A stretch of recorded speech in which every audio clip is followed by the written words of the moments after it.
What's going on, everybody, and welcome back once again to the channel. And before we get into today's video, make sure to subscribe and stack that like button because I make NFL content all the time. So let's get into today's video. This is going to be my post-week 2 NFL power rankings after another crazy week of games. So without further ado, let's begin.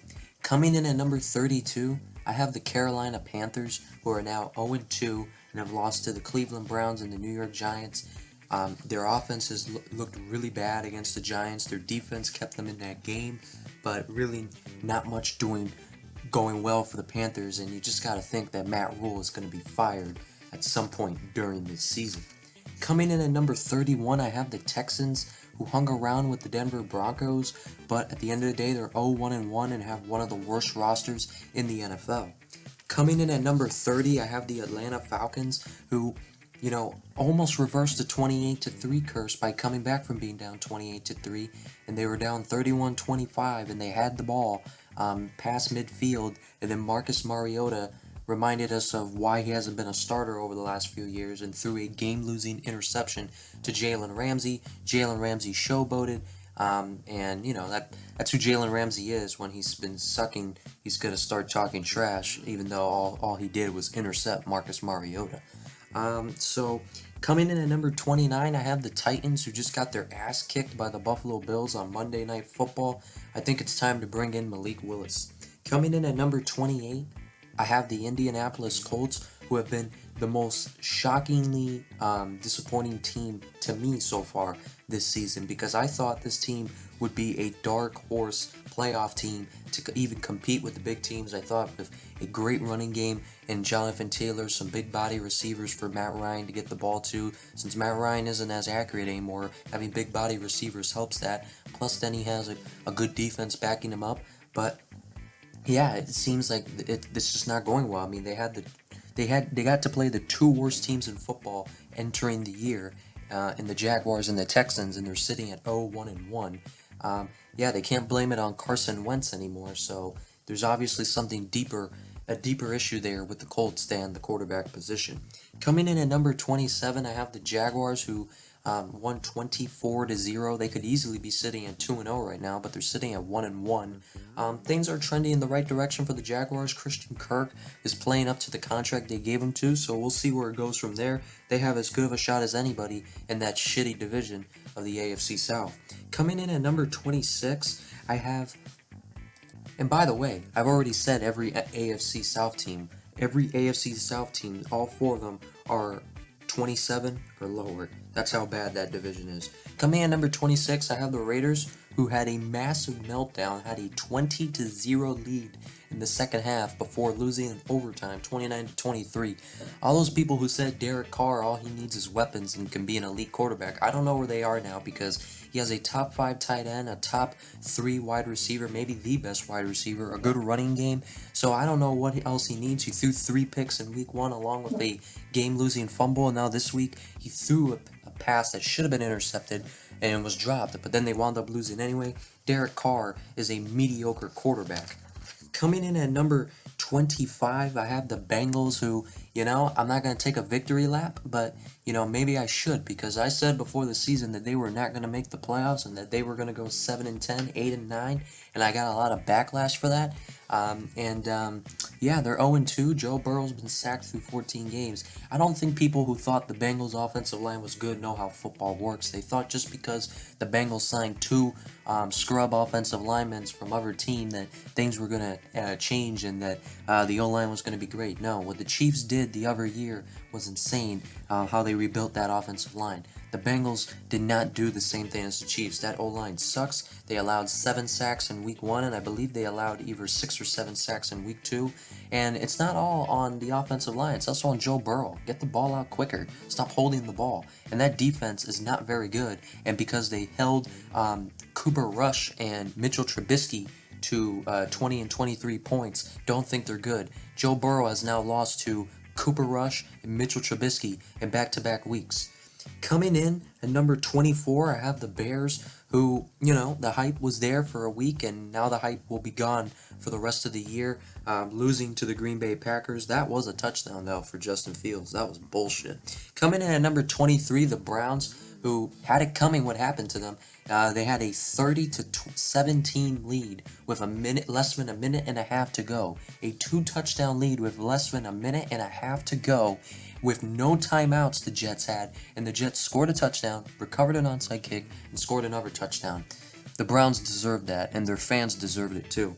Coming in at number 22, I have the Jets, who had that miracle comeback. Joe Flacco pressed the button to go back in time to the 2012 playoffs and threw for 4 touchdowns and over 400 yards. And the Jets' rookie players are looking as good as advertised. Garrett Wilson caught a couple of touchdowns, including the game winner.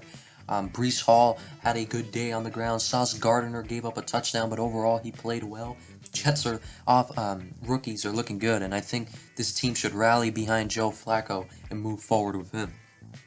Coming in at number 21, the Seahawks. Look, the Seahawks suck. Geno Smith sucks. I think we all knew that. But the reason they came in and beat those Broncos is I think Geno Smith and this whole Seahawks team had a fire lit under them that they wanted to beat Russell Wilson. They could not afford a loss Monday Night Football Week 1 in front of their home fans to their former quarterback. That would have been a franchise collapsing kind of loss. So they played, that game was like their Super Bowl, but expect them to not win any more than 5 or 6 games this year.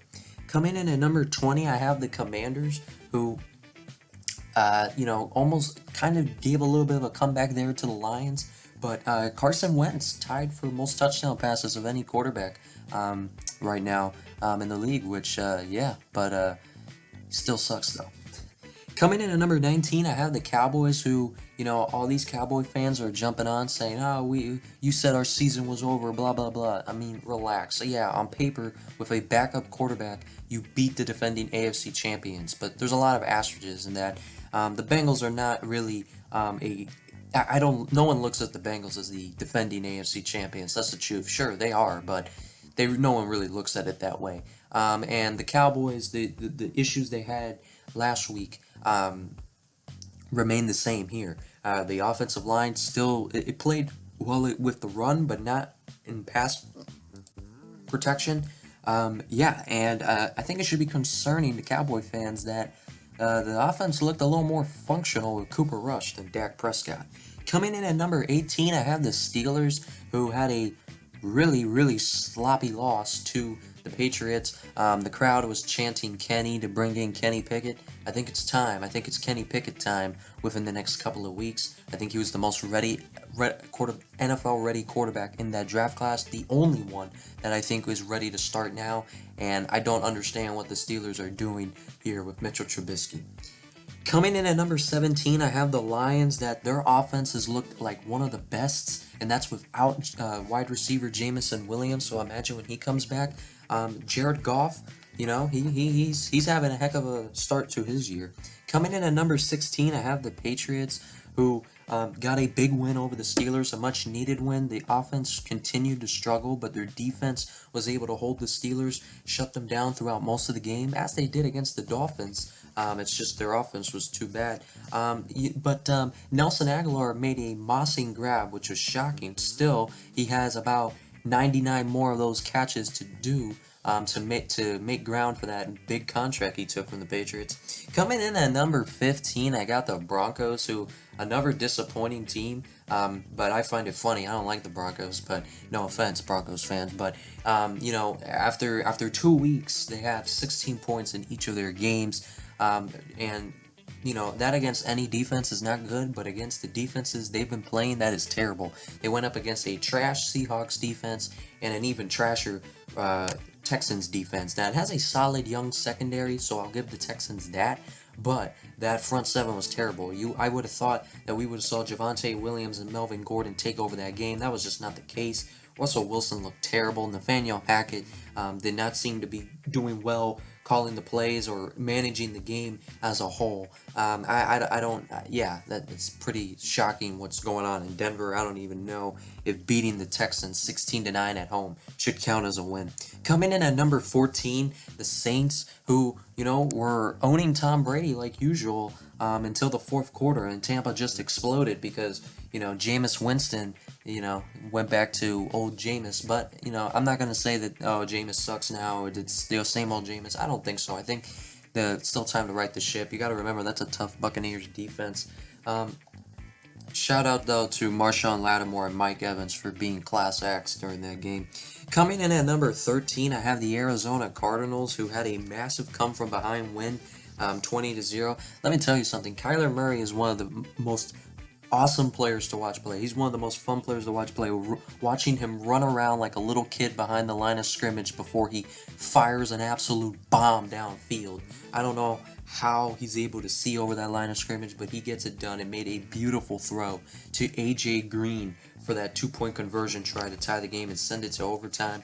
That put a smile on my face seeing Derek Carr choke to Kyler Murray, apparently the guy who's an elite quarterback, quote unquote, and versus a guy who apparently doesn't study enough. Yeah, well, maybe Derek Carr should study how to not choke 20-0 leads when he has the best wide receiver in football and a top 5 tight end in football.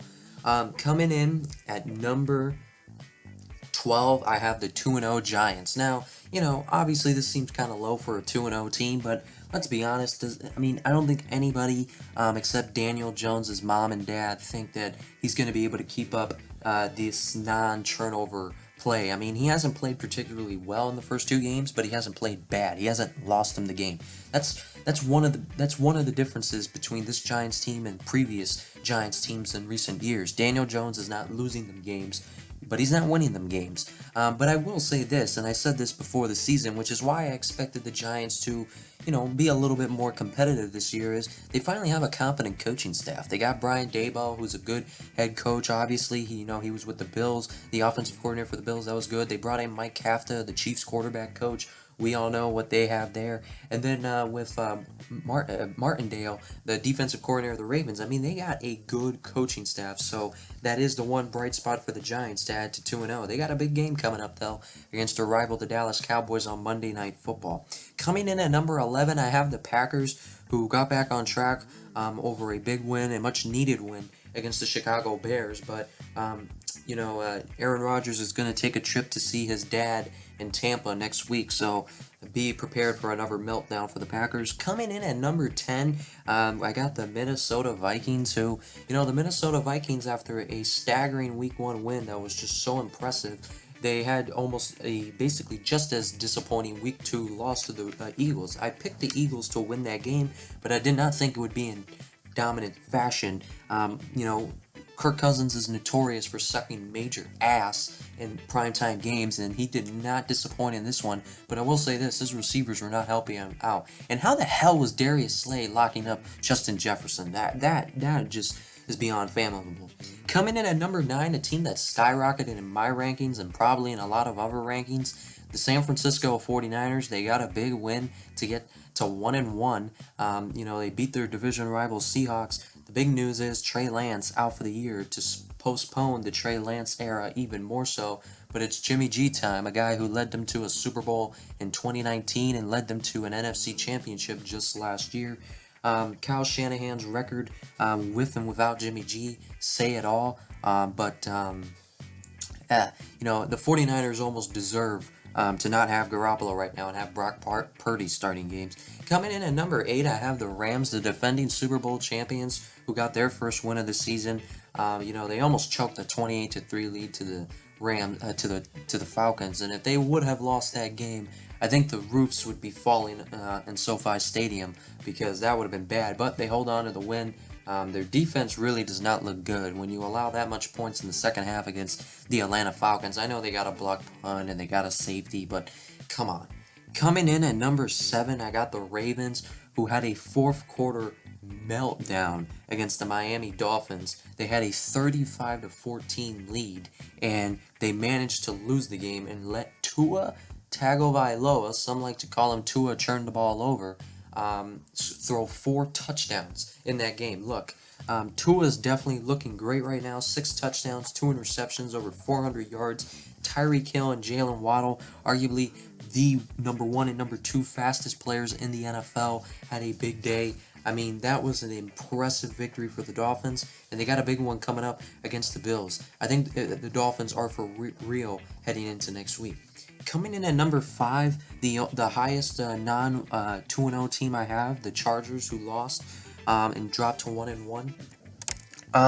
All these Charger people or even just neutral people who say, you know, even though they lost, it was a good experience for the Chargers and that they're gonna learn from this. I think they really just don't know what they're talking about, or just I have no idea what to say, because the Chargers did not sign Khalil Mack and J.C. Jackson and bring back Mike Williams to almost beat the Chiefs.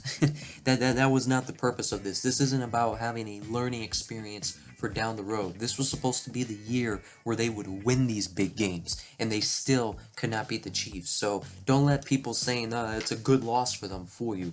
That was not a good loss for them, and they were dominating throughout most of the game, and thankfully, Jalen Watson, a 7th round pick 6 Justin Herbert, which pretty much was the deciding factor in this game.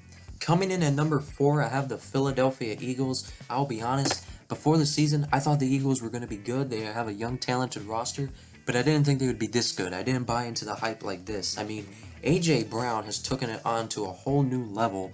Plus, you have Devontae Smith, arguably maybe the best or one of the best wide receiver 2s as a second option in the NFL, along with that beast of an offensive line. And Jalen Hurts looks like a freaking surgeon out there on that defense. Against defenses. He is picking that defense apart, and all the concerns about the defense for allowing 35 points to the Lions last week. Lions look good on offense, and the Eagles now bounce back and completely shut down Justin Jefferson, one of the hottest players entering week 2. Coming in at number 3, I have the Bucks. And honestly, the Eagles have looked better than the Bucks through 2 weeks, but I have the Bucks higher than them because it's the Bucks, and you know they're loaded right now. You know, part of the reason for the struggle against the Saints, not only because the Saints are good against Brady, but Brady, Chris Godwin did not play, and Julio Jones did not play, and Mike Evans got ejected from the game in the 3rd quarter. So Brady was working with Russell Gage and Scotty Miller as his best receivers, and he's going to have to deal with that next week because Mike Evans has been suspended.